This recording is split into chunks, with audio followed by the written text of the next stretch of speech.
दिनेश लाल यादव निरहुआ जी से मैं आपके चैनल से संदेश देना चाहूँगी कि पहली बात, दिनेश लाल यादव जी भूले नहीं हैं। वो एक मानसिक प्रेशर में हैं, जो कहते हैं ना कि हम मानसिक गुलाम।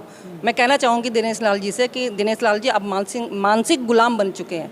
आप वो समय मत भूलिए, क्योंकि जब आप संघर्ष कर रहे थे तो पूरा यादव समाज आपके साथ खड़ा था। आपको भी पता है कि यादव कौम जो होती है फाइटर कौम होती है, किसी के आगे झुकती नहीं है, मेहनत करती है और देश की रक्षा के लिए अपने प्राण दिए हैं। इतिहास गवाह, कहने की ज़रूरत नहीं है मुझे, है ना। तो आपसे आग्रह है कि ये अहिर रेजिमेंट का जो मुद्दा है, आप अगर सांसद बने हैं तो संसद में आवाज़ उठाइए।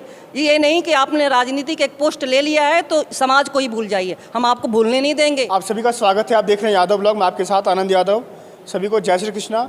आजमगढ़ से इस बार भारतीय जनता पार्टी की तरफ से चुन करके दिनेश लाल यादव निरहुआ देश की सबसे बड़ी पंचायत संसद पहुँचने का उनका जो मेन एक आधार था, एक वोट बैंक कहीं ना कहीं माना जाता आजमगढ़ में यादव समाज का। उन्होंने वादा किया था कि जैसे ही मैं जीत करके संसद पहुंचूंगा, मोदी से बात करूंगा कि अहिर रेजिमेंट को लेकर के वो थोड़ा जागरूक हो और उस मुद्दे को संसद में एक बहस में उस मुद्दे को लाया जाए। लेकिन जिस दिन से दिनेश लाल यादव निरहुआ जीत करके संसद पहुंचे हैं, लगता है कि उस मुद्दे को भूल चुके हैं। उसी मुद्दे को लेकर के मेरे साथ इस समय भानुश्री जी हैं, जो किसी परिचय की मोहताज नहीं, से बातचीत करूंगा। खास तौर से इन्हीं से करूंगा क्योंकि ये भी उसी फील्ड से आती हैं जिस फील्ड से निरहुआ आते हैं। इनका घर बलिया है, उनका घर गाजीपुर है। गाजीपुर और बलिया में ज़्यादा दूरी नहीं है, आजमगढ़ भी वही पड़ता है। जब चुनाव हो रहा था, मैं खुद वहाँ मौजूद था आजमगढ़ में। दिनेश लाल यादव ने जब यादव समाज से वोट मांगा तो एक मेन आधार था कि अहिर रेजिमेंट, और अहिर रेजिमेंट यादवों के लिए एक ऐसा भावनात्मक मुद्दा है जो इतना टच करता है कि उसके नाम पे कहीं ना कहीं उनको जिताया गया, उनको भेजा गया। लेकिन अब लगता है कि उस मुद्दे को भूल चुके हैं। अपनी फिल्मों की शूटिंग में तमाम इधर उधर बिजी हैं। उस जीतने के बाद एक बार भी उनके मुंह से अहिर रेजिमेंट का नाम सुना ही नहीं दे रहा है। जी, दिनेश लाल यादव निरहुआ जी से मैं आपके चैनल से संदेश देना चाहूँगी कि पहली बात, दिनेश लाल यादव जी भूले नहीं हैं। वो एक मानसिक प्रेशर में हैं, जो कहते हैं ना कि हम मानसिक गुलाम। मैं कहना चाहूँगी दिनेश लाल जी से कि दिनेश लाल जी अब मानसिक गुलाम बन चुके हैं। आप वो समय मत भूलिए, क्योंकि जब आप संघर्ष कर रहे थे तो पूरा यादव समाज आपके साथ खड़ा था, और जब बुलंदी पे पहुँचे आप तो वो यादव समाज ने ही आपको सपोर्ट किया था।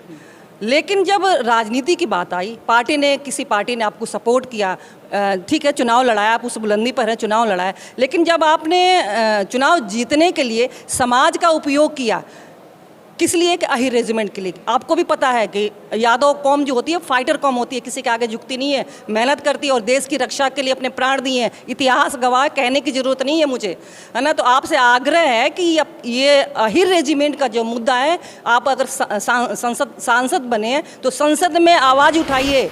ये नहीं कि आपने राजनीति के एक पोस्ट ले लिया है तो समाज को ही भूल जाइए, हम आपको भूलने नहीं देंगे।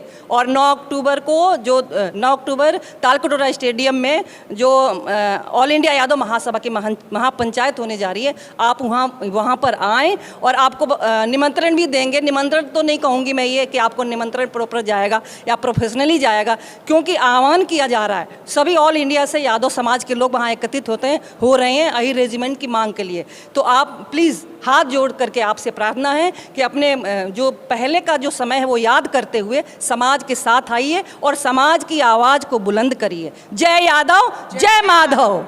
देखिए, निमंत्रण की कोई बात भी नहीं है। स्वाभिमान की लड़ाई में योद्धा खुद आते हैं, उनको किसी निमंत्रण के या बुलावे की ज़रूरत नहीं होती है। अपने समाज का एक कार्यक्रम है तो आप किसी निमंत्रण का, न्योते का इंतजार मत कीजिए। आपके स्वाभिमान, आपके जात, आपके कौम की बात है, आपको वहाँ पर होना पड़ेगा। चाहे वो बीजेपी के भूपेंद्र यादव जी हो हरियाणा से, चाहे वो हो, चाहे और तमाम हरनाथ यादव जी हो, चाहे श्याम सिंह यादव जी हो जौनपुर के सांसद बीएसपी से, राव इंद्रजीत जी हो, तमाम जो ऐसे मुद्दे हैं। मैं कहता हूँ अगर भूपेंद्र हुड्डा हरियाणा से या कांग्रेस के होकर के आवाज़ उठा सकते हैं, इतनी बुलंदी से उठा सकते हैं, तो क्या आप लोग इस समाज के होते हुए, इस समाज ने आपको मान सम्मान दिया है, वो सब कुछ दिया है, आप लोगों को वो आवाज़, अहिर रेजिमेंट की आवाज़ अपने समाज की उठाओ। जो आवाज़ है पार्टी से ऊपर उठ करके आपको आवाज़ उठानी पड़ेगी। आपको उस समय यश भारती का सम्मान दिया गया था भाई साहब, जब आप संघर्ष कर रहे थे निरहुआ जी, है ना। वो समय आप मत भूलिए।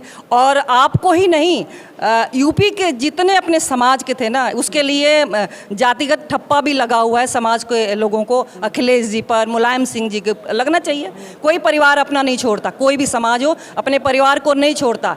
आपको यश भारती पुरस्कार सपा नहीं दिया, क्योंकि पार्टी की बात मैं यहाँ नहीं कहूँगी, यहाँ बात समाज की हो रही है, तो वो सम्मान जो आपको दिया तो क्यों भूल रहे हो? आप समाज के साथ आइए ना, समाज के साथ आइए और आहिर रेजिमेंट का मुद्दे में, आहिर रेजिमेंट की लड़ाई में, संघर्ष में आप अपना साथ दीजिए।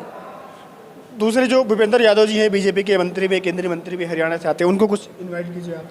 जी, मैं आशा यादव भूपेंद्र यादव जी को हार्दिक अभिनंदन करती हूँ और उनको निमंत्रण देती हूँ कि वो भी आपको यादव समाज ने आपको अपना प्रतिनिधि बनाया है, तो हम चाहते हैं कि आप जितने भी यादवों का, जितने भी आपके लाखों यादवों ने आपको प्रतिनिधि जगह, अगर आप वहाँ पहुँचेंगे तो हम चाहेंगे कि हमारे लाखों यादव हमारे साथ आए, तो प्लीज़ आप वहाँ पे आएँ और 9 अक्टूबर को अपनी उपस्थिति दर्ज कराएं।